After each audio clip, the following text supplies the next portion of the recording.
In the traditional motion picture story, the villains are usually defeated. The ending is a happy one. I can make no such promise for the picture you're about to watch. The story isn't over. You and the audience are part of the conflict. More human beings were slaughtered in the 20th century than in all previous centuries combined.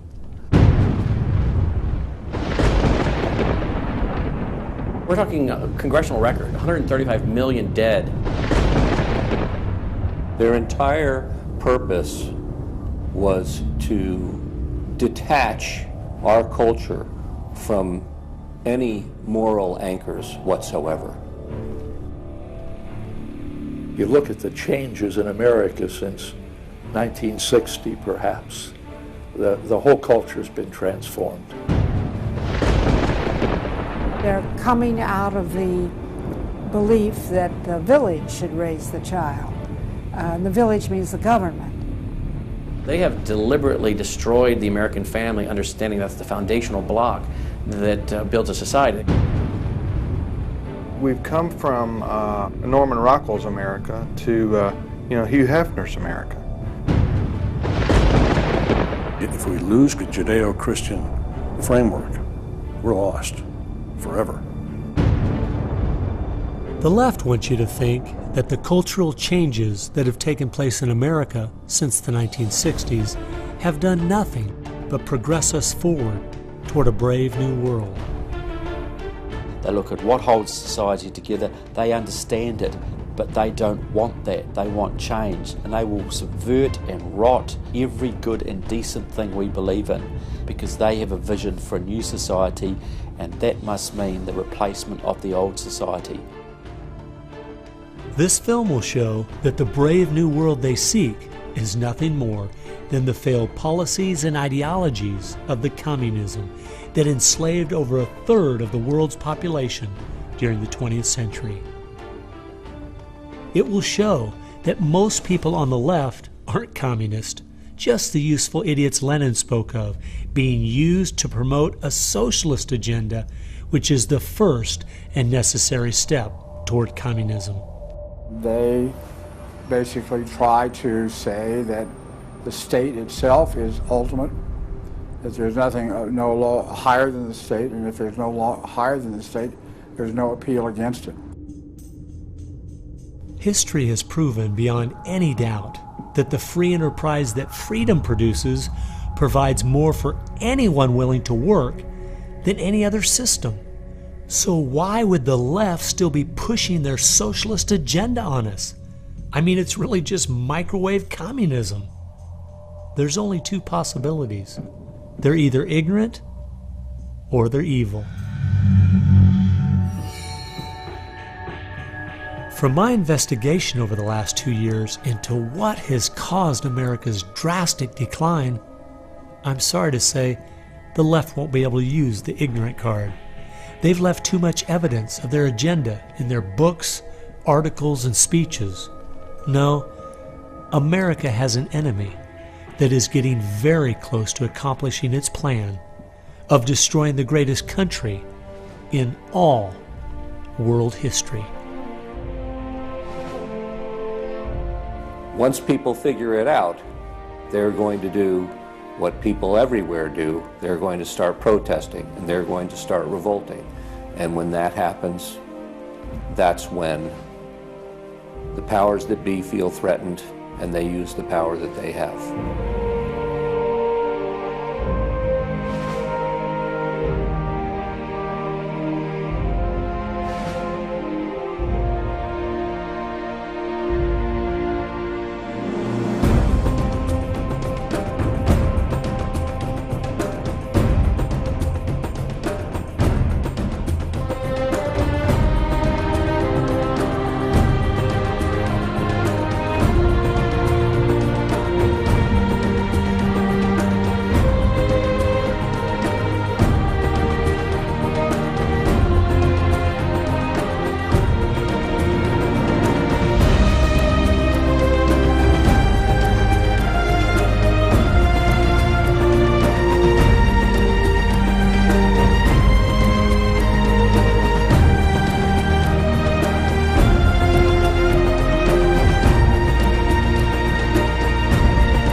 This story really begins for me back in the summer of 1992.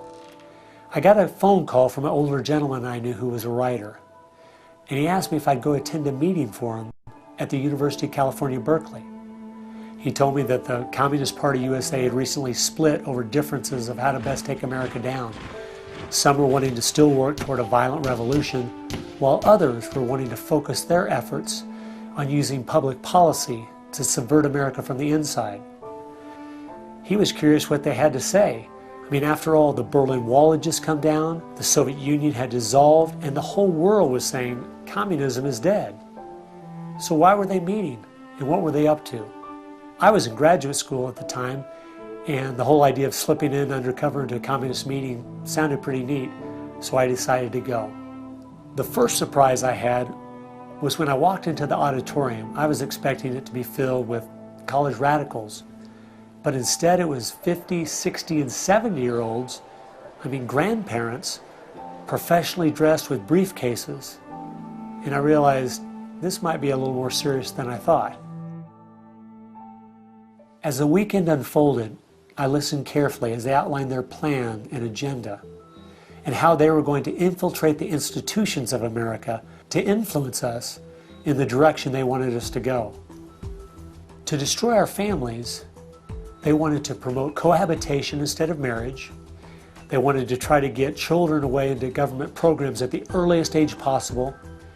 And they also said they'd like to get behind the feminist movement because they felt it had been very successful in making women discontent with marriage and motherhood. To destroy business, they wanted to get behind the environmental movement. And in 1992, the environmental movement was very modest, but they thought it was the only vehicle capable of creating enough regulation and red tape to discourage business growth. And finally, to destroy our culture of religion and morality, they said, if we can get Americans to accept homosexuality, they thought it would begin to extinguish our traditional moral values Americans held. I remember thinking at the time, this plan doesn't seem very realistic. It's not something I'll need to worry about in my lifetime.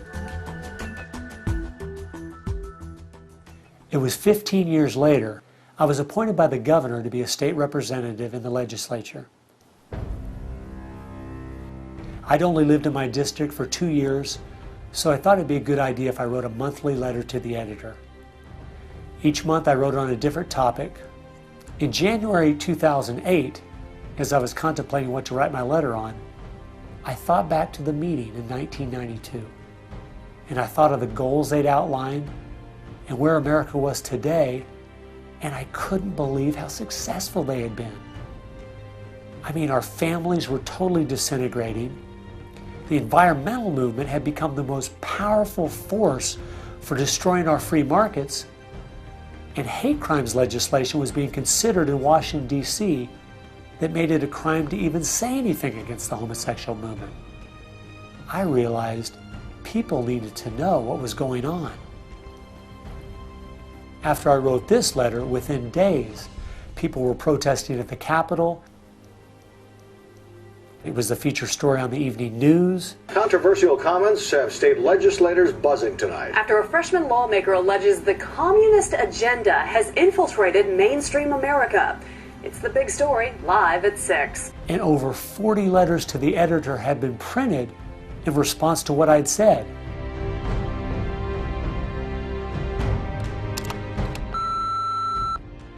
Hey, I just wanted to give you support on your newspaper article. Don't let them grind you down. Bye. I realized then I'd hit on something. One of the letters written in my defense stated that a book from 1958 had outlined a similar agenda. And this got my attention. The book was The Naked Communist by Cleon Skousen, who had been a former FBI agent. And inside the book it documented 45 current communist goals from 1958. And as I slowly read through the list, seeing how specific their agenda had been to subvert us on the inside, I couldn't believe it.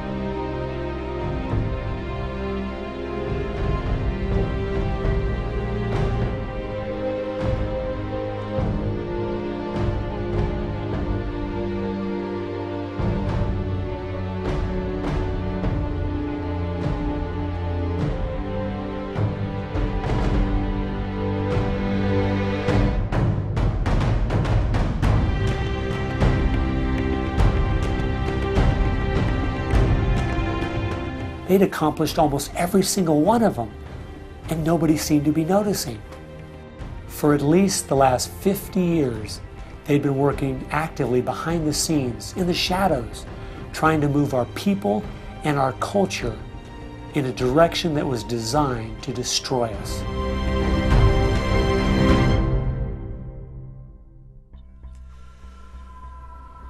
Someone needed to find out the truth of what had happened to our country. Could all of these very specific goals have been accomplished by accident?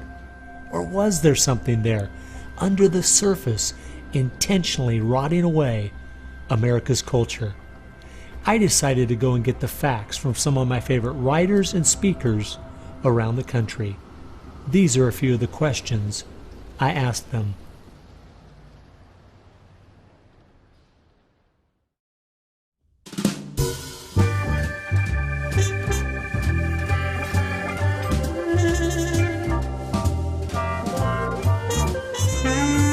The common myth is that communism is dead, but there are more Communist Party members in the world today than there ever have been. One of the things the communists are doing worldwide is not using that name. And so what we have is people with some of the same ideas masquerading in the United States under a variety of names. They're even trying to get away from the word liberal to describe them, and they're trying to call themselves progressives. If you go to the American Communist Party website, all of the programs and policies they support are progressive. So progressives are anything from a hardcore liberal to a communist to a socialist. They all call themselves progressives, and they all have broadly the same values and work together. J. Edgar Hoover is called the masters of deceit. And a good magician waves one hand in the air while he's doing his dirty work with the other hand. And while everybody's saying communism has died, they moved through much of Africa. Communism is resurgent in South Africa. Into South and Central America. Right now, 6 countries in Latin America are now communistic. We have communist China, we have Cuba, North Korea, we have Vietnam. It still dominates behind the scene in Russia. It's still very strong in Eastern Europe. It is strong in the EU. It is strong in virtually every country in the world. Whittaker Chambers said, communism succeeds because most people that promote communist causes are not communist. The useful idiots, that Lenin called them, it gives it an air of legitimacy it would never have if it was identified with communists and communism. So why has it been so easy for them to get people on the left who aren't communists to push forward their agenda? Once I looked at the political scale, it all started to make sense. On the far left, you have 100% government, and on the far right, zero government. Anarchy is no government and doesn't make sense at all. On the far left, you have socialism, communism, and Nazism, all systems that have a socialist form of government with only slight variances between them. Traditionally, Republicans were slightly to the right of center, and Democrats were slightly to the left. In recent years, though, through the radical influence of the media, Hollywood, and the multitude of Marxist professors in our universities, both parties have slid to the left, with the Democrats going so far they have openly joined hand in hand with the radicals. That's why they all work together.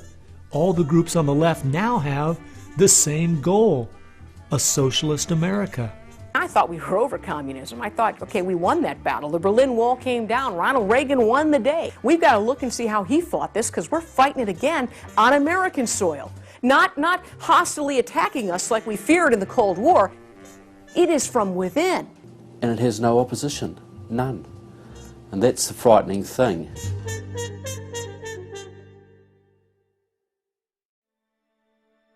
I think it's pretty clear to see communism isn't dead. They now disguise it by calling it different names, but the ideas behind it are alive and well. Almost 1.5 billion people still live in openly communistic countries.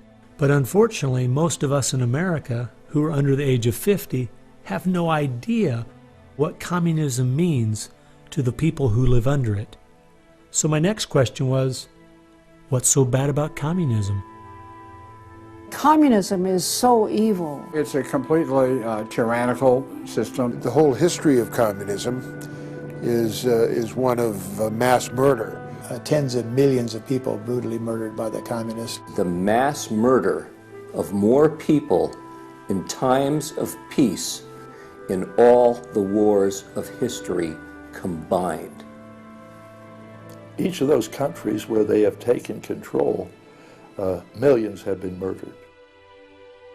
When you're asking for what is the legacy of Marxism, it is the greatest killing machine in all of human history. We're talking a congressional record, 135 million dead due to communism. I think the real number is probably, when you add in abortions, over 500 million. The rulers lived rather well, and at the same time you had all kinds of people who were enslaved, put in prison, oppressed, so you had really the opposite of what they claimed was going to be the result of their revolutionary activities. You would think that if the 20th century was the most murderous of centuries, everyone would say, let's find out why. And the truth is, you can't even ask the question. It is verboten to ask the question because the ideas that brought about that mass murder are still being taught in our public schools today. I think one of the reasons this has happened is because there's so much confusion surrounding the word communism. Technically speaking, communism is simply the final phase and goal of socialism. And socialism is best described by two words: big government. Government controls almost everything, and they use this power to take things by force from one person and give it to another. The liberals in America sincerely believe that this isn't evil at all. It is what will finally make things fair and just. There's only one problem that pulls some of us away from this wonderful utopian vision: history. From history we see that whether it was Hitler's National Socialism or Stalin's Soviet Socialism, socialism by whatever name and in all its forms is the ultimate evil. Sooner or later, it destroys everything in its path: law, morality, family, prosperity, productivity, education, incentive, and finally life itself. The problem with socialism is that it creates the conditions for a Stalin or a Hitler to come to power.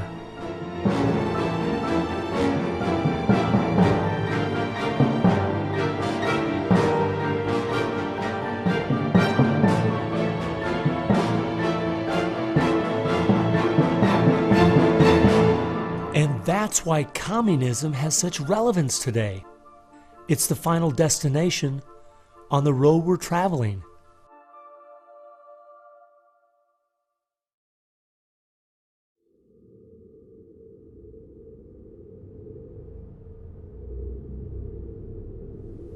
Friedrich Nietzsche tried to convince the world that God was dead. Charles Darwin tried to prove that humans are simply part of the animal kingdom. And Karl Marx realized that the philosophies of Nietzsche and Darwin would legitimize his own philosophy of communism. He knew their ideas would justify the brutality and slaughter that would be necessary to implement communism worldwide.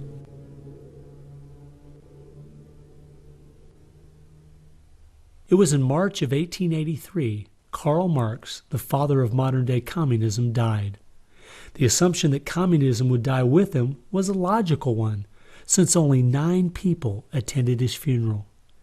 In October of that same year in London, England, a group was forming called the Fabian Socialist Society. The Fabian Socialists decided that they were going to socialize the world incrementally. They called it socialism by evolution instead of Marxist socialism by revolution. It always worked in tandem with the communists. Some Fabians were also communist. There was a bit of interchange of membership. The Fabian socialists are slowly but surely bringing about the socialization of the world. Europe is pretty well done. They are now working in Latin America. Latin America is not just socialistic in many countries. They're all already Marxist. You have hardcore Marxists in Venezuela, in Nicaragua. El Salvador just went communistic, and of course Fidel is sitting right there laughing at this whole thing. And we haven't even figured this thing out yet. We don't even know there's a red plague coming up to meet us. We think that we're just going to watch the cartoons on Saturday morning and everything will be fine. They had a lot to do with bad stuff happening. There are two things I found that gave me a good idea where the Fabians were really coming from. First of all, their symbol was a wolf in sheep's clothing.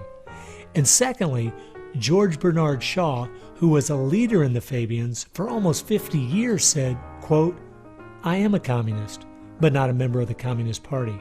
Stalin is a first-rate Fabian. I am one of the founders of Fabianism and as such, very friendly to Russia," unquote. Fabians eventually begat the Students for a Democratic Society, which begat the Weather Underground, which begat basically the social changes that have happened in America in the last 40 years.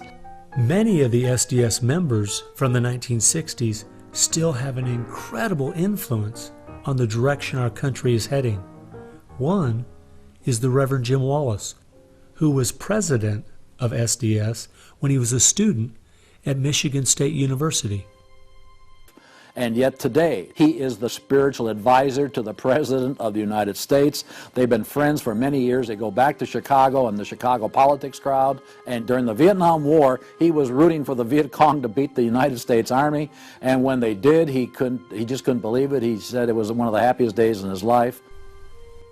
And another leader in the Students for a Democratic Society and founder of the Weather Underground is William Ayers, who has been a longtime friend and neighbor of President Obama. It came out in 2009 that Obama's book, Dreams from My Father, was even written by Ayers. So the influence from the Fabian Socialist Society goes right into the White House.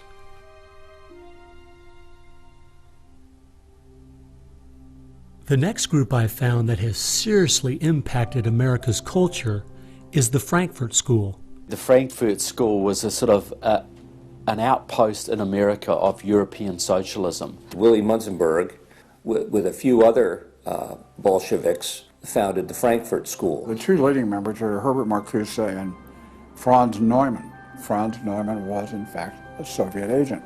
Their entire purpose was to stand the entire educational system of the West, and the United States in particular, on its head. Bertrand Russell, who worked with the Frankfurt School, said, "By using psychological techniques to teach the children, we will be able to produce, quote, an unshakable conviction that snow is black," unquote. They established a school here. With the help of John Dewey. He helps bring these German intellectuals to America in 1933, drop them down at Princeton, Berkeley, Brandeis, to go after education and media. Included in those goals were the teaching of homosexuality and sexuality to children, the promotion of excessive drinking, and destruction of religion in the United States. That was a big one. And they basically started the social rot. Willy Munzenberg said, "We are going to make the West so corrupt it stinks." I love spending time with my family, July 4th, baseball, and apple pie, and my mind can't even comprehend that there were groups of intellectuals back in the 1930s plotting and planning how they could make America so corrupt it stinks. There are certain lines and certain limits, and the left has always pushed it as hard as they can, as far as they can, and will protect any pornographer, any deviant, any negative cultural form they can find, basically to degrade the culture. And that goes right along with the feminism of today, which was part of the Frankfurt School's desire to destroy a patriarchal society for a matriarchal society. In other words, remove the father as the loving provider, discipliner, discipler, leader of his home, where you instill virtues and integrity and modesty. That's been broken down on purpose because they knew if they could destroy the family, they could destroy a nation. And instead of having a father who leads and disciples and protects the home and provides for the family, the government steps in as a nanny state. The Frankfurt School developed the concept of cultural Marxism. You penetrate the culture, take it over, and then everything else will follow. And of course they did that, and today we've had a complete cultural revolution. As many people in America are familiar with the phrase "make love, not war," that actually came from Herbert Marcuse, who was with the Frankfurt School. So these guys went after education, they went for media, and they've been very successful in changing the entire worldview of Americans through what they call political correctness, but it's really cultural Marxism, with the goal being to destroy Christianity, then create chaos, and then move to their ultimate goal, which is from cultural Marxism to traditional Marxism, which is socialism. Most of the strategy to remake America from within started with Antonio Gramsci, who wrote over 2,000 pages back in the 1930s outlining how to take a Judeo-Christian culture down from the inside. The plan he suggested has been the main focus of the left ever since. Antonio Gramsci was a neo-Marxist philosopher. Antonio Gramsci was an Italian communist. Antonio Gramsci is probably the biggest troublemaker in the world. He's probably got more responsibility for our social ills than anybody else on the planet. He knew of the importance of undermining the morals and the character of this country. Because America had a strong Christian heritage, you had to attack the culture. You had to change the culture. Even to pornography, into areas that most people normally wouldn't accept. He said that we're going to destroy the West by destroying its culture. We're going to infiltrate and we're going to turn their music, their art, and their literature against them. That means that you penetrate the universities, you write the books, the novels, the poetry, the music, the book reviews.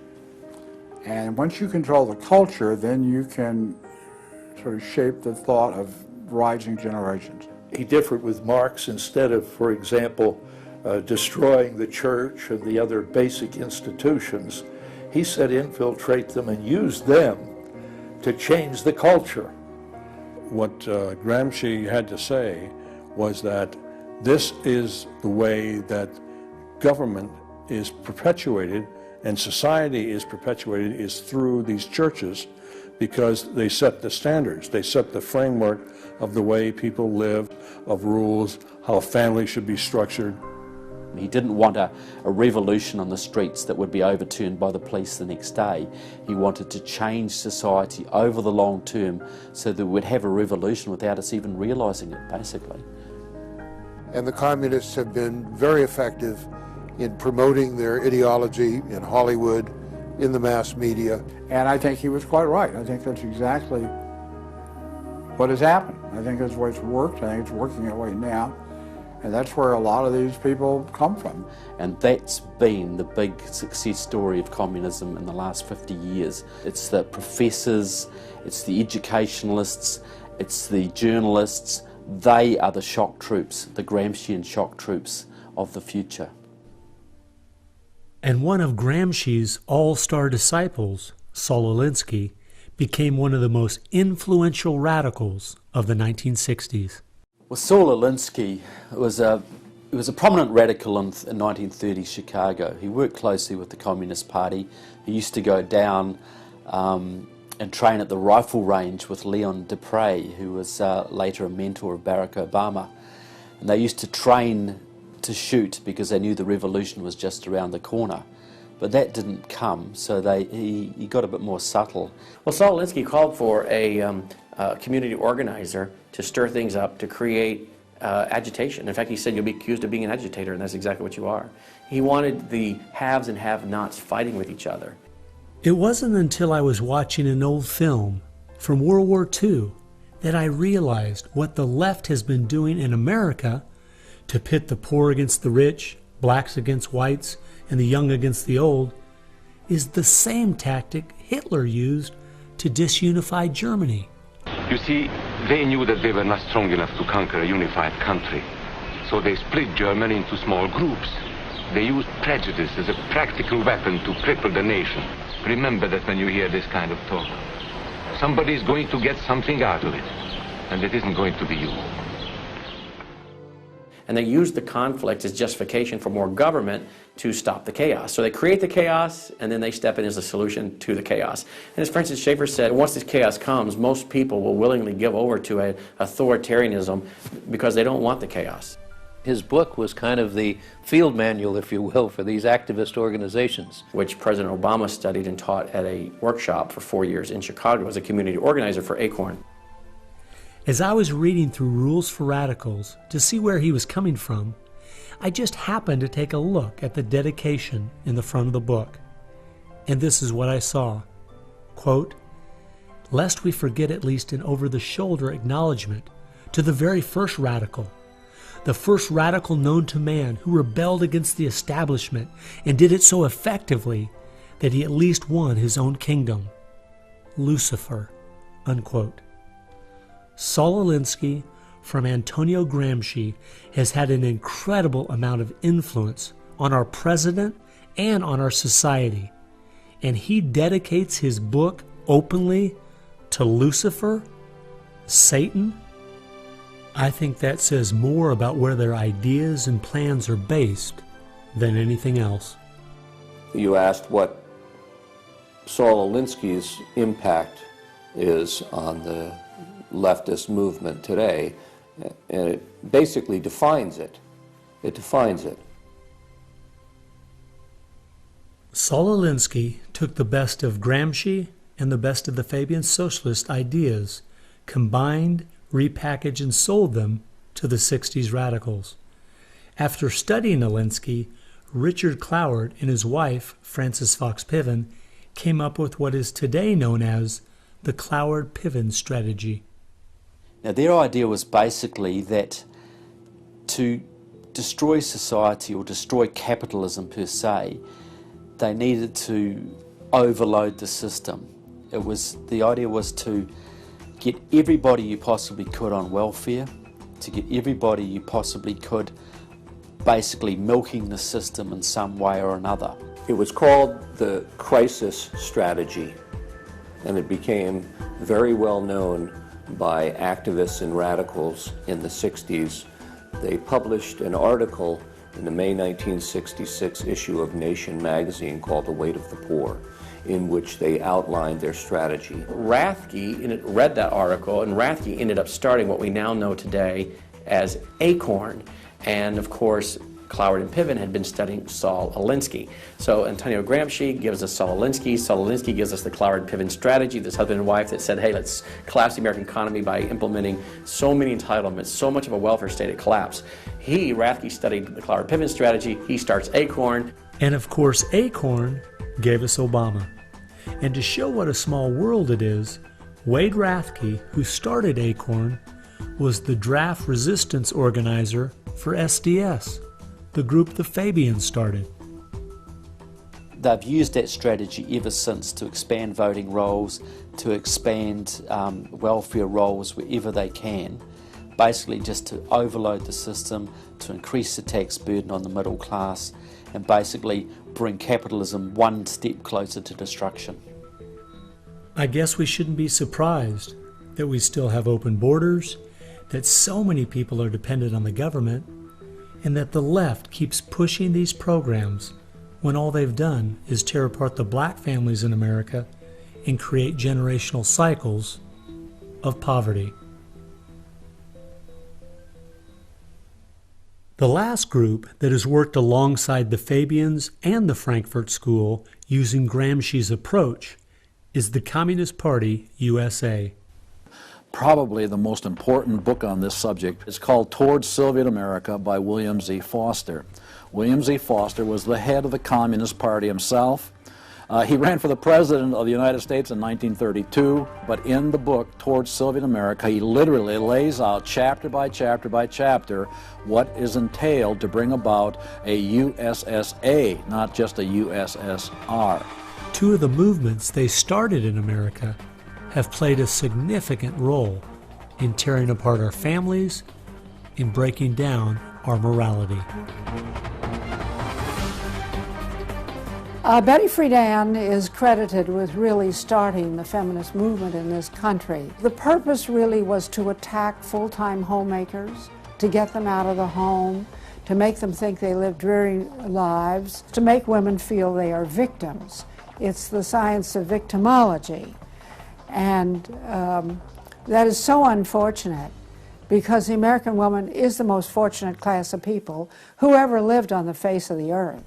And to try to tell them that they are victims of an oppressive, unjust patriarchy is just a grievous lie.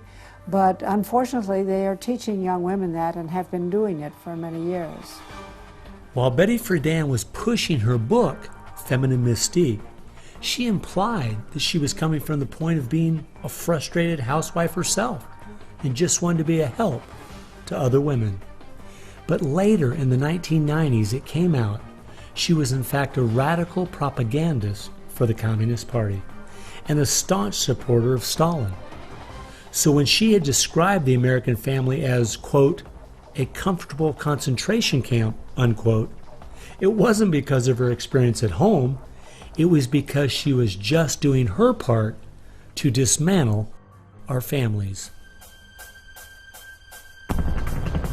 I'm a student of communism, and the communists set up various groups and various societies.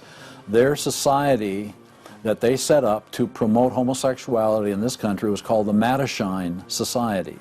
And it was founded by Henry Hay, a leading member of the Communist Party. So since I was studying communism and teaching on the issue of communism, you just follow leads, and all of a sudden you realize, what is this Mattachine? I've never heard of this Mattachine Society.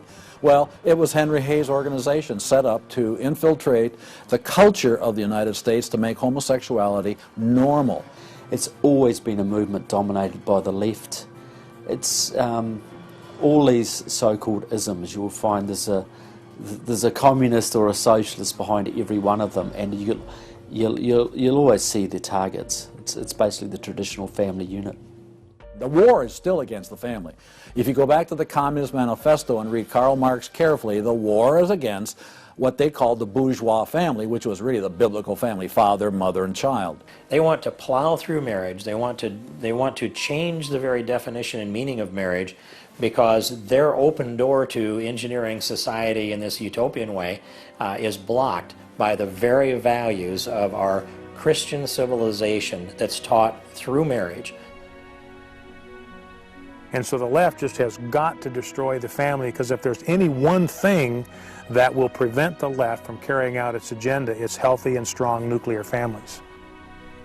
And so from the Fabian Socialist Society to the Frankfurt School to Antonio Gramsci and the Communist Party USA, from these four you will find connections to almost every left-leaning person and organization in America. Their influence has been incredible.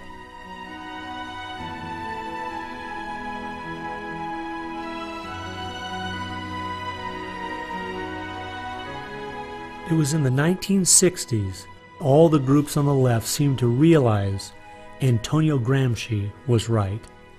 In a Judeo-Christian society, you will never be able to persuade people to rise up in a Marxist revolution and start killing each other off. The only way to take the culture down is through penetrating the institutions of influence to change the people from within.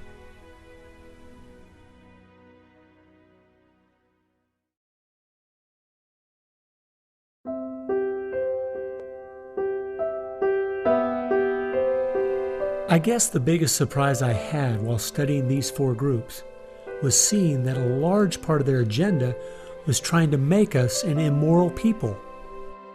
The communists knew in the 1930s and since that time, and the leftists know today, that if you can break down the cultural traditions, the basic rules of morality, then it's much easier to move people in different directions that are counter to the good of society.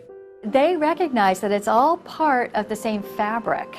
Their ideologies all work together to break down families, to break down the sanctity of human life, the value of human life, to break down the idea that there is a God that we are accountable to.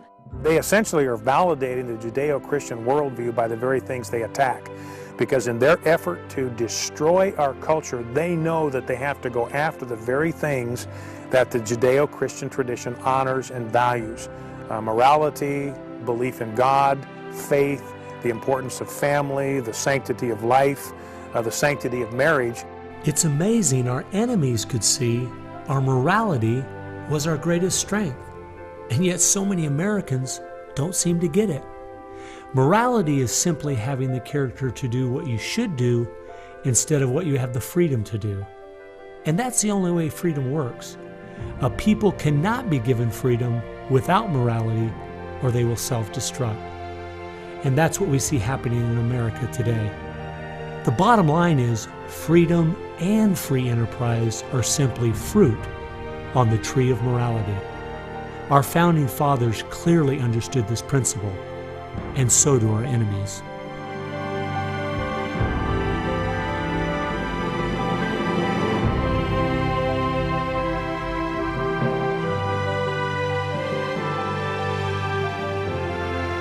There is an important fact we need to face. If we had Ronald Reagan as president, low taxes, and a strong national defense, the ship certainly wouldn't be sinking as fast as it is now, but it would still be sinking. A booming economy doesn't take care of the major problems we face. 50% of all marriages end in divorce. 40% of all children born out of wedlock. Over 3,000 women a day aborting their babies. 19 million new cases each year of sexually transmitted diseases. Schools that teach the children everything is relative. There is no right or wrong. And the list goes on and on. I recently read in our local paper that over the last 12 months, almost 7% of all high school students in my state tried to commit suicide. Our society is falling apart, whether we want to admit it or not.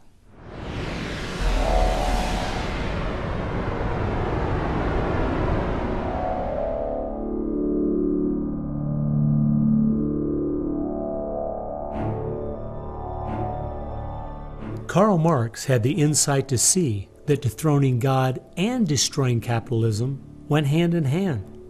As you attempt to dethrone God by erasing the morality in a society and destroying his institutions, the family and the church, you are destroying capitalism. Because as the families fall apart and the church loses its influence, society starts to crumble. And then government has to expand to pick up the pieces. The question, as Whittaker Chambers put it, was God or man? God or man? Karl Marx was an atheist. Marx's philosophy was that people existed for the benefit of the state. What Marxism did and does, and all the other isms of the modern era, is to try to dethrone God by deifying man. You have to discredit God. He's your competition. The 20th century ushered in several ideologies that sought to devalue God and elevate man. Communism, relativism, humanism, they all deny that there's a God, and they claim that by doing so they're really elevating man. But if you look at how each of those philosophies end up working out in real life, there are always some classes of human beings that don't deserve the same value or rights as anyone else. To turn it around, to believe in freedom, the way we have been raised, you have to believe that there's something precious about every human person. And of course that's from the Bible. Imago Dei, we are all created in the image of God. Therefore, every human being is entitled to respect and dignity and freedom, and that is distinctive to biblical religion. You don't find anywhere else. Almost all the ideas that have made America such a unique and great country our founding fathers got straight out of the Bible. I guess that's why the left only has a problem with one religion, biblical Christianity. They never complain about separation of church and state when it comes to Islam, Buddhism, Hinduism, or any of the other religions. In fact, a couple years ago, the Dalai Lama came to my town, and during the school day, at taxpayers' expense, thousands of our local school children were bussed in to hear him talk. I wonder if they would ever do that for someone like Billy Graham. No, they must destroy the Bible's influence in America so they can step in with big government in its place. It's an age-old question. Are we going to believe in God, or are we going to play God ourselves? Essentially, for the left, the choice that they see very clearly is people are going to depend upon God or they are going to depend upon government. They want people to depend upon government, so they have to destroy faith in God. At its core, it's a rebellion against God and God's laws. And that's what the battle is about. That's what the assault is on. That's why Christianity is a target. And that's why we saw the gulags in the Soviet Union. We saw the concentration camps in Nazi Germany. In all the ideologies that elevate man end up devaluing certain human beings. Dictators of the left, Hitler, Stalin, Mao, Castro, and all the others, always have come to power by acting like they're going to change things to make it better for the people. Yet history has shown us the devastating results that have happened every single time. There is no example in history of big government that didn't abuse its power over the people. But people who have believed in the God of the Bible and that our rights are a gift from Him to everyone have always stood up for the preciousness of every human life. You look at those who have fought for true human rights throughout the ages, and it's those that do have a strong faith in God, those who fought against slavery, and those now today who are fighting for the sanctity of human life. Like the Declaration says, we hold these truths to be self-evident, all men are created equal. Aristotle didn't believe that. He said, no, some people are born to be slaves, and some other people are born to rule over them. And the reason that you and I know different, and it's not because we're smarter than Aristotle, he was a smart man. But we have something he didn't have. We have the Bible. And so, therefore, that's where we get these ideas. And from pagan antiquity or neo-paganism or all the modernisms, you get the opposite. After studying this topic for the last 2 years and reading literally hundreds of their books and articles and speeches, I've come to the conclusion, whether the left knows it or not, their plans and goals can all be summed up very simply. They are at war with God. A people that are moral and believe their rights come from God would not only never want what they're selling, but would also never need it. And they know that.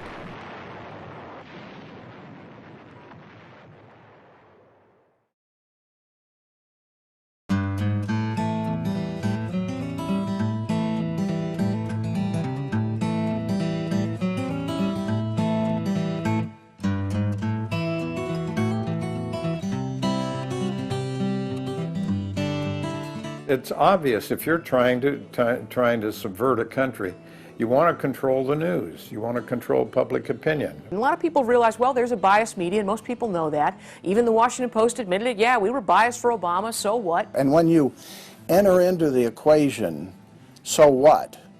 That means the biases, the opinions of the reporters enter into what is news. They decide whether you have a right to know. And it's no longer a bias. They turn from just political bias to activism. They go to the places that influence, or I should say, where they can have leverage. Generations of journalists have been trained to interpret events, interpret the news, not report the facts, interpret the news. They do not deal in facts because facts aren't effective for them. They have very few facts on their side. They've gone into and penetrated these major areas to where they can influence it in the direction they want to go. We've seen a massive shift away from old-fashioned objective news reporting to what he called interpretive reporting, what others call advocacy journalism. And it's advocacy for a cause. And as a result, we have a news media in the United States that is extremely liberal at the present time. Which was a major, major goal, to control not merely the newsprint, but the television media and Hollywood. Stalin said himself, if I could control Hollywood, I could rule the world.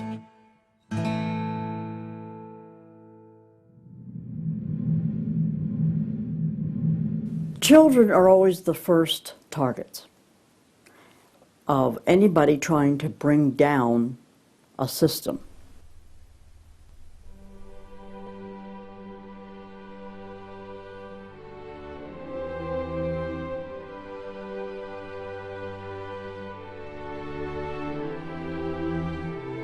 John Dewey is believed to be the most influential man in the whole area of public education. He went to Russia in 1928 to help study the Karl Marx way of education, bring it back to America. Dewey was an atheist. He was a socialist, a humanist. He was part of the Socialist Society in America, helped found that. What he believed in was that education should socialize the child to make him a willing tool of the state.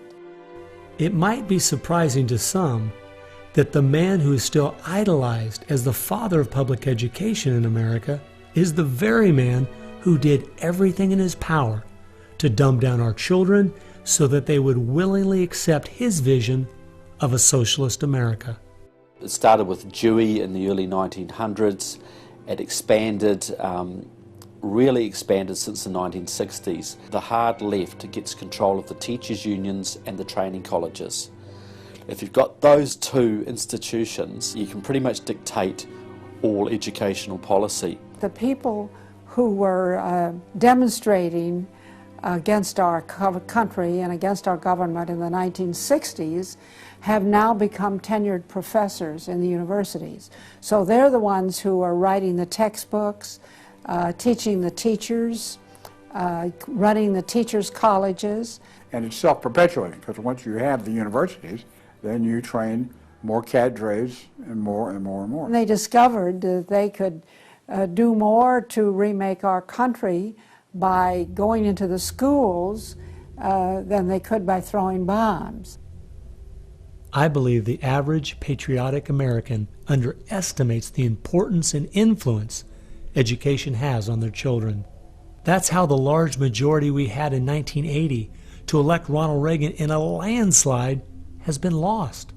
It's not because the other side has had lots of children. No, they're aborting theirs. But instead they're capturing ours through the propaganda they teach them, 7 hours a day for 13 years, and even longer if they attend college. We are losing most of our children to the other side because of the anti-American, anti-God, and anti-free enterprise rhetoric they are filled with in the government schools. Government schools are not teaching basic reasoning processes. They're not teaching logic. They're not teaching actual data of history and science and mathematics.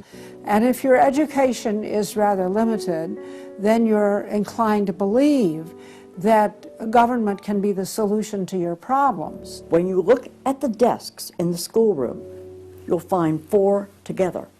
Or maybe a table, they sit around a table.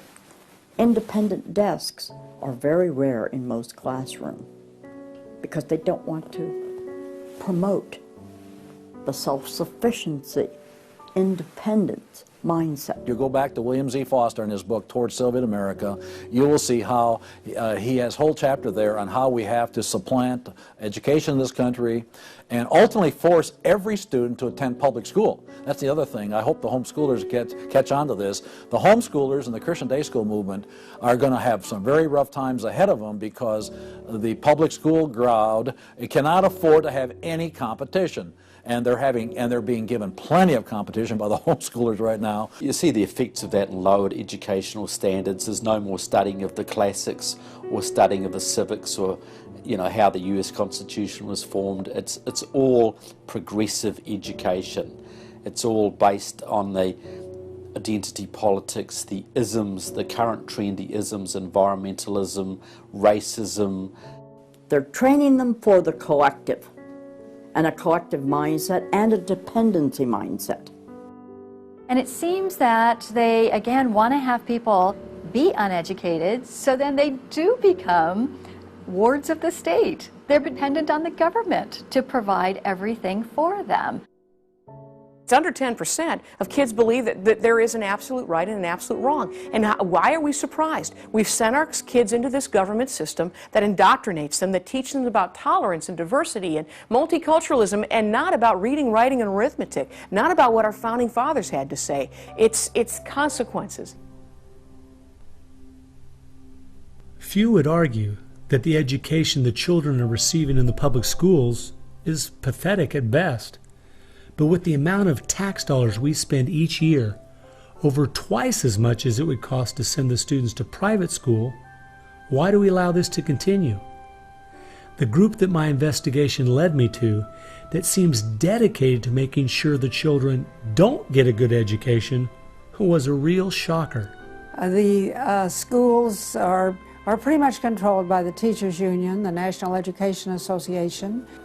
If you look at their platform and goals, you would think they were a socialist or almost communistic organization. They are for the entire feminist agenda, starting with abortion on demand, tax-funded abortions. They're for the whole gay rights agenda. They're for the whole globalism agenda. They are extremely anti-parent. It is an effort to get the children to abandon the values of their parents. National Education Association has no patience, tolerance, or use for traditional teachers. They're looking for people who want to be agents of change. They want to throw out all the lessons of history. And really it's an attempt to then impose their own views and ideas onto people, get them to act as activists. If you control those institutions, then you can control everything else. It's all public schools, all for their jobs, and they have gotten behind all of the radical kinds of curriculum that's being introduced. They're for it 100%. They've had a tremendous effect on public education. It's not positive. We also see immorality being promoted through our schools. The kind of sex ed curriculum that is being used and paid for with our tax dollars would shock most parents. I think one of the main problems we face is parents naively thinking that the schools are the same today as they were when they were young. They don't realize there is a battle going on in this country for the hearts and minds of our children. The game is between 15 and 25 years of age. That's the whole game. If you're over 25, the chances are they're going to put a few pennies towards you to corrupt you. But their game right now is to corrupt the 15 to 25-year-olds or less. And right now they're down in the first grade with Heather has two mommies, Daddy's roommate, gay pride parade, and now by 8th grade they'll pass out condoms in school colors because that's so patriotic. And it's perfectly obvious that you get a hold of the child early, you can change his values away from his parents' values and get him to follow you. And they're very open about saying that. The National Education Association has passed resolutions saying they want children from birth. Isn't that interesting? The Communist Manifesto also thought the state should take control of children at birth. The left has always been good at disguising their real agenda by coming up with phrases made from words we are very familiar with, but then giving them new definitions. Social justice is the current phrase of choice and is being used to teach children the failed Marxist ideas of yesteryear are what they should strive for today. We see social justice curriculum today, which is the buzzword for communism, socialism, Marxism, which Bill Ayers is teaching. It's in many of our colleges, and the social justice curriculum is being taught in high schools all over the nation. Justice is good. If you then start calling it something blank justice, then you're modifying it. And what it really means is, I think, taking from one group of people and giving to another group. So I would call it socialisms. and it's used to break down the differences between the way things are done and the way it should be done. So when they're teaching social justice in the schools, they're not talking about free enterprise and capitalism and individual self-responsibility, all the things that made America great. They're talking about the things that made Europe and the Soviet Union and China so bad. The longer we allow our schools to teach the children that America has so many faults it's not worth saving, instead of the fact that even with its faults, it is the greatest country that has ever existed, the less chance we have of ever turning our people back from the dead-end road we're currently on, a road that promises to give us a perfect world if we'll only give up our sovereignty and our freedom. You're going to find more and more of the following. This is now called a world pledge. We no longer want the Pledge of Allegiance to the flag of the United States of America because that is considered nationalistic, and of course the socialists, communists, and the Marxists and the extreme left wing in the country want nothing to do with it. I pledge allegiance to the world, to care for earth, sea, and air, to honor every living thing with peace and justice everywhere.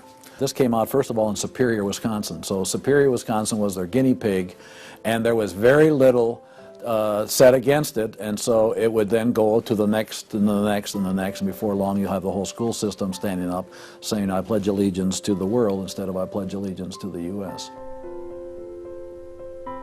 The public schools right now, if you'll read Towards Soviet America, have nearly accepted every item that William Z. Foster said we needed to place into the public school curriculum. And we're seeing the results, you know. People are not as informed as they once were. They think in different ways, and they think in the way that the left intends them to think. Antonio Gramsci realized that if you can take over the institutions in a culture, you will be able to use those to influence society to create the socialist man you want. I think the most brilliant part of his plan was that he realized you could not only create a man that wanted big government to take care of him cradle to grave, but, and this is the genius of Gramsci, you could create a man that needed big government to take care of him cradle to grave. A man so dumbed down and so minimized in society, he wouldn't have the intellect or character to take care of himself. The reason this is so deadly for America is that once we have a certain percentage of the population in that category, our limited constitutional form of government is no longer possible because too many people won't be able to exist in that framework.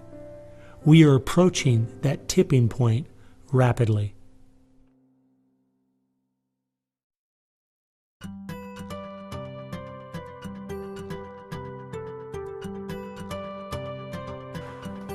If you can persuade people that government should be in control of the distribution and use of energy, you can persuade them, or rather, you have persuaded them of the necessary and sufficient condition for government control of the most intimate aspects of our lives. One of the main thrusts of socialism these days is obviously through the environmental movement. You know, one hates to pick on Al Gore too quickly and easily, but I read the whole of his book, Earth in the Balance, Ecology and the Human Spirit, back in 1992 when it was first published. And if you know anything about the history of political philosophy, you read the last chapter in that called A Global Marshall Plan, and you understand that there is no way to implement what Al Gore was calling for in 1992 in that book except by means of totalitarian world government. Patrick Moore, who was a co-founder of Greenpeace, and he was a very dedicated environmentalist, quit Greenpeace when he realized that it had been captured by radical leftists who were intent on using the environmental movement as a vehicle to destroy capitalism. How many factories work when there's a power outage? None. You want to hurt business, you want to drive down industrial production, you just drive up the prices of energy, you just diminish its availability, and the easiest way to do that is to make people scared to death of the cheapest forms of energy, which are fossil fuels, oil, coal, natural gas, and nuclear energy. They had already made people afraid of nuclear because of irrational fears, but then they had to figure out a way to make them afraid of fossil fuels. Well, the way to do that was to say they're going to cause catastrophic global warming. So I used to think this was just one great big distraction. If they want to put their energies toward the environment, but now I see that this is now being turned around and used as a tool to further a socialist agenda. Charles Rubin, a political scientist who wrote the book The Green Crusade, has told this story extremely well. Environment comes from a French word meaning surroundings. Well, now, what is surroundings? Everything around you, right? And so, as Rubin points out, environmentalism is literally everythingism. And so, if you were a socialist, committed ideologically to the notion of government having control of everything about our lives, and you saw that you were losing the contest in terms of the creation of wealth and its distribution to capitalism, you had to find some other basis on which to promote your vision of government and to pursue its implementation. Environmentalism, or everythingism, was the perfect card. In December of 2009, when the ClimateGate scandal broke open and it became public that even the leaders of the movement knew the whole global warming idea was a farce, it wasn't them just having bad data. We as Americans knew once and for all that this movement was simply part of their agenda. It's my guess that regardless of the evidence that comes out against them, they will not let this tool they have waited the last 100 years for go to waste. A tool that gives them the absolute power and control they want, but allows them to get it under the guise of saving the planet.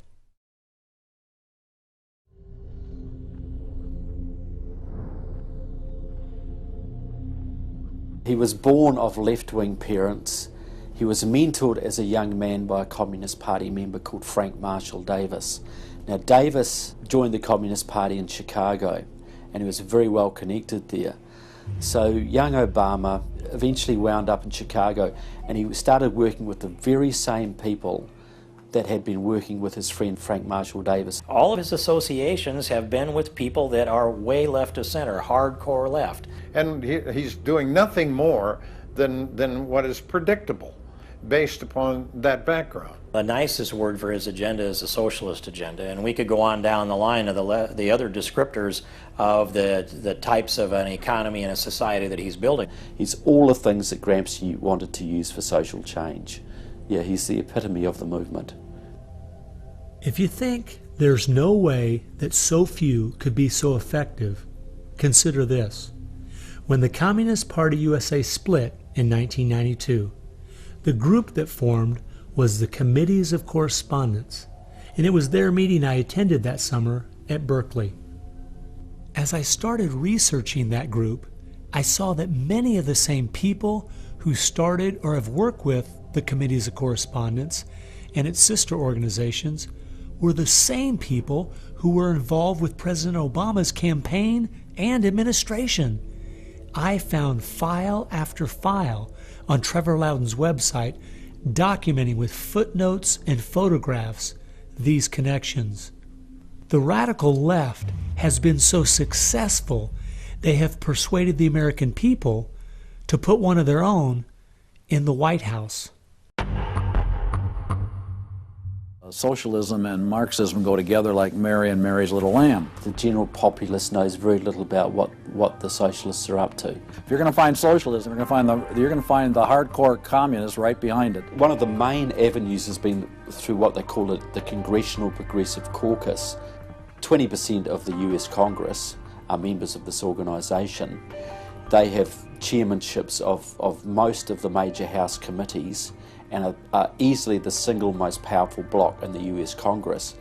And virtually all of them are tied to either Democratic Socialists of America, the Communist Party USA, or other radical organisations. We're literally at this very time watching what's transpiring and has been going on from the Fabian socialist point of view from 1883 to the present. So these guys don't give up. And they're going at a breakneck speed because they know they've got an opportunity now to change America in a way that can never be changed back.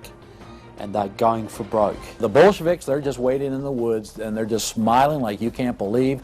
You just read the Communist Party USA blog and they just can't believe their good fortune. Every time they turn around, they just can't believe this is happening. They're like me. I'm a Christian conservative and I can't believe they've been so successful in doing this. The left has started multitudes of foundations and nonprofit organizations, many of which are using our tax dollars to grind America down.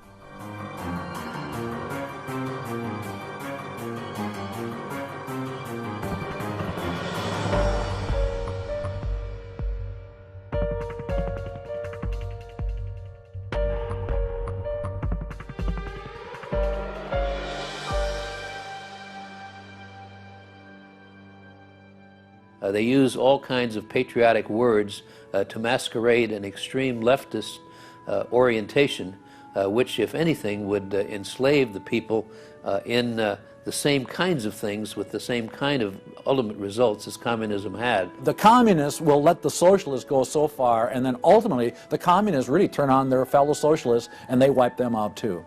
And their attitude, I think, is really probably pretty close. They figure, look, if these socialists betrayed their own country, the chances are, once we get in power, they'll betray us too. So they'll figure, let's just rub them out right now. And at a given point, you'll see in the history of communism that they've been very effective in rubbing out their fellow socialists who brought about their socialism before the Bolsheviks and the hardcore communists with a capital C took them over. One thing we do really have to recognize is this is a domestic enemy. This is not just people with different ideas. These are not just nice folks who have funny, silly ideas that they will eventually figure out are just not very mature. No, these people are dangerous, dangerous enemies, and they are intent on overthrowing this country and imposing the socialist system that will mean extreme hardship for the vast majority of people in this country. That's true with them constantly seeking to re-engineer society so they reach this level of utopian perfection. Where we, on the other side, we advance the idea that this is about the cause of freedom, and if it hadn't been for Jesus Christ, there never would have been a United States of America, because the inspiration for freedom drove our founding fathers. They were informed by their faith, and I believe guided by the hand of God.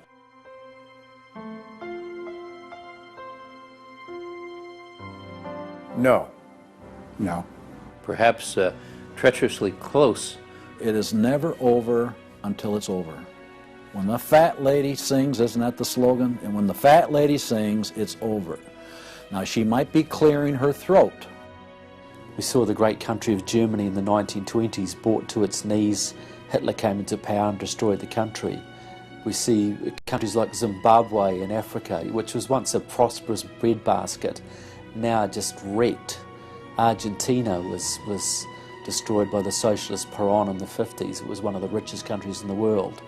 So, no, we're not at the point of no return, but it's getting pretty late in the day. There's no time to be casual, that's for sure.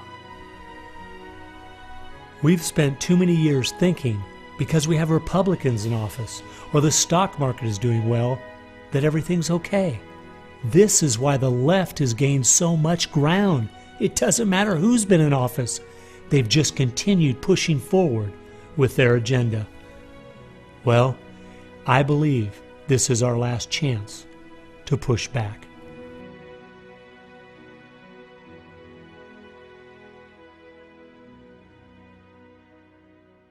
If people are looking for something to do, we have our work cut out for us. I believe one of the things that we can do that will have a profound impact in changing America is praying.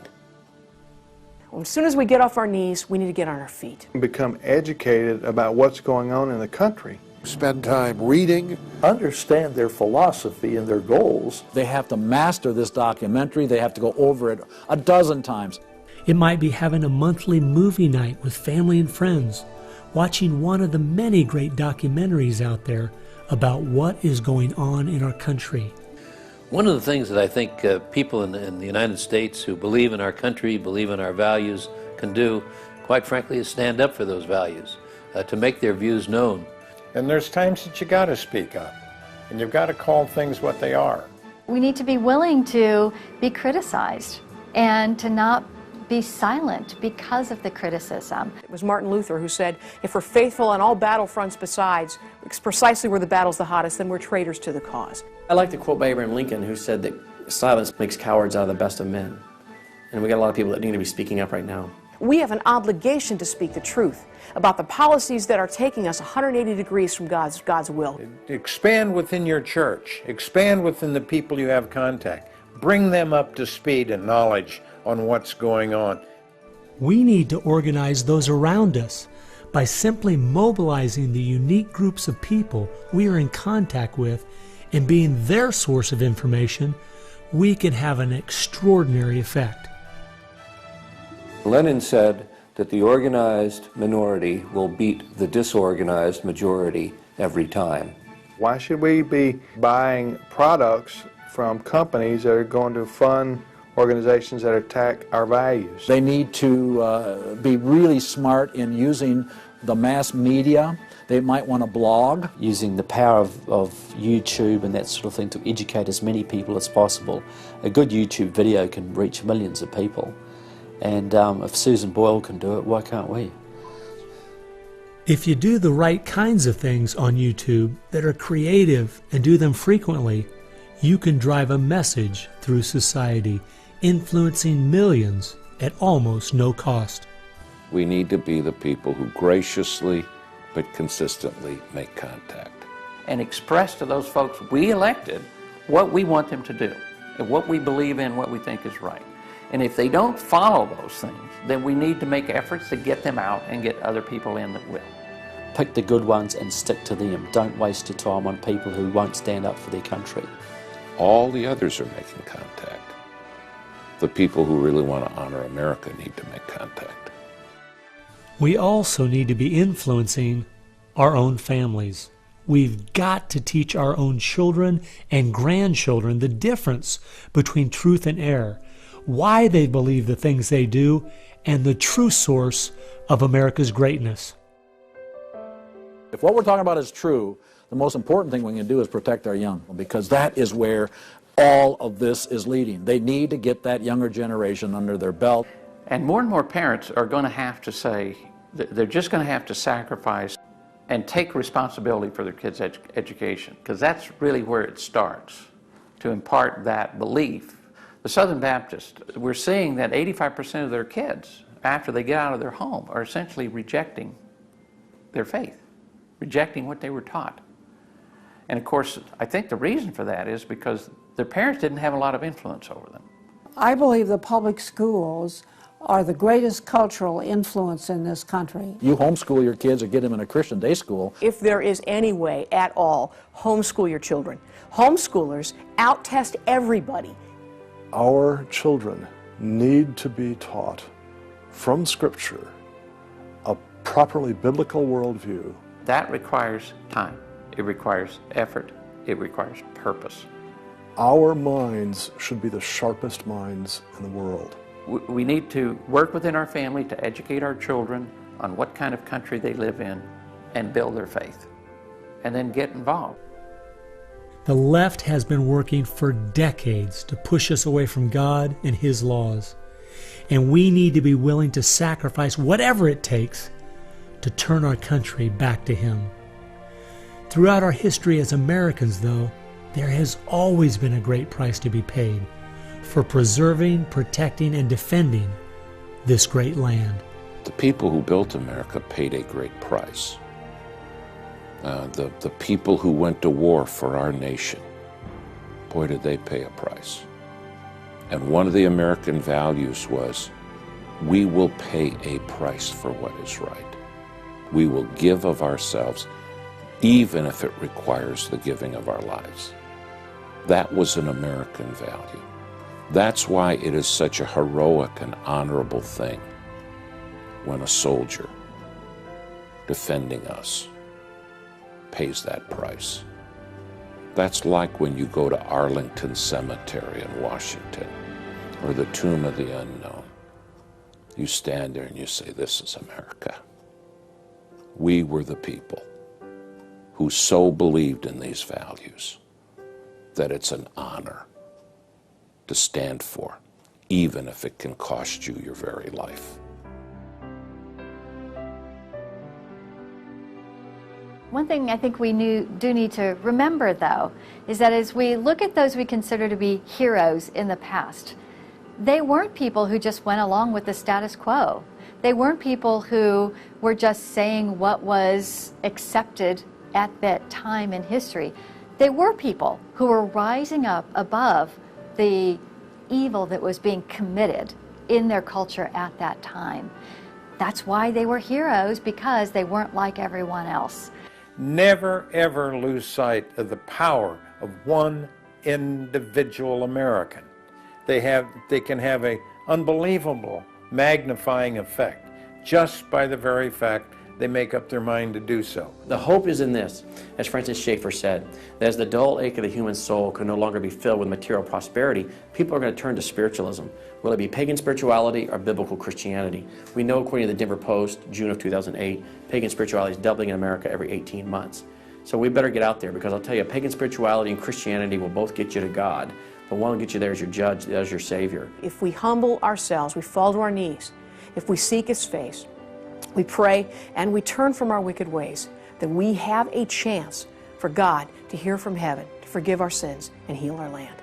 And if we are being judged, then we need to use this as an opportunity to show people that this judgment in this life is nothing compared to the judgment that's to come, that's eternal, and really make them understand the importance of fleeing God's wrath by accepting Him, repenting of their sins through faith and repentance.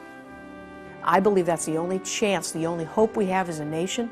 Hope is not found in rhetoric. Hope is found in God, the God of creation. And you know what? Our founders were in covenant with that God.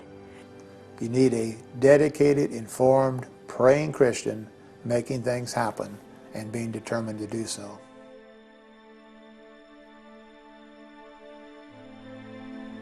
Time has only allowed me to present a fraction of what I found.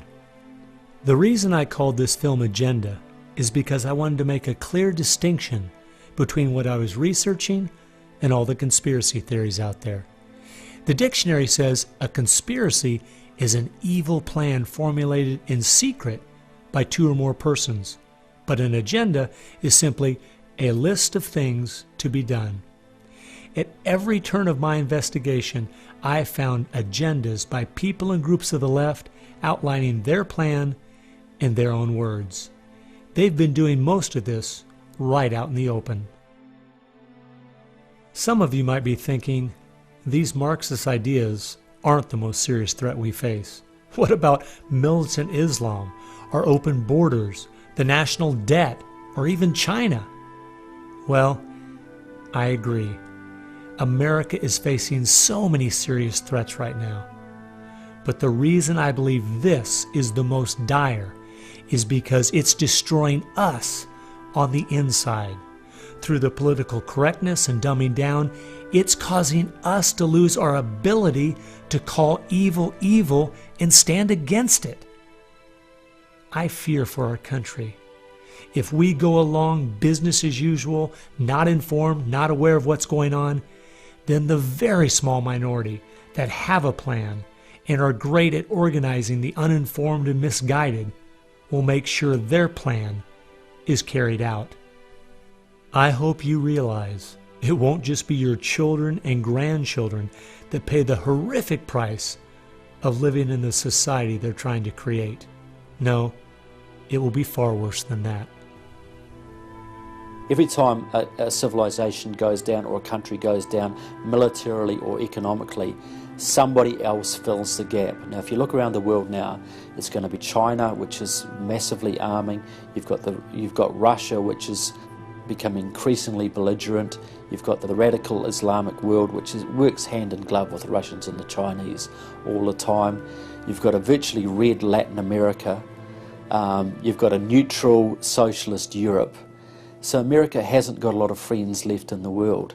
Now, that's just not going to affect America. That's going to affect every single remaining country in the free world. Who's going to stand up to China if America doesn't? Who's going to stand up to the Russians? Is Europe going to do it? Australia, New Zealand, Canada? Not a chance. If America, and this is the point I think Americans need to comprehend, if America goes down economically, it will go down militarily. If America goes down militarily, we all go down. The free world is finished, and it'll be finished for a very, very long time.